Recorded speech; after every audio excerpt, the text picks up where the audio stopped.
Qizim, senga bitta gapim bor. Shuncha paytdan beri ona o'rniga ota bo'ldim. Ota o'rniga ona bo'ldim.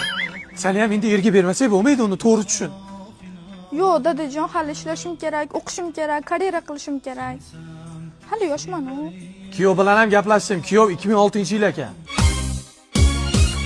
Voy dadajon, siz nima desangiz shunday, endi qiz bola ham ota uyiga mehmon bo'lib qolar ekanda.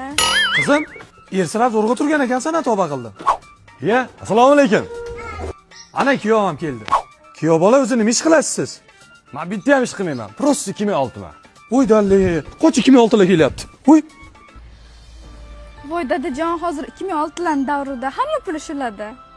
Qirq qolmasdan tezroq tegib olay. Qizim, hali to'y ham qilganimiz yo'q-ku.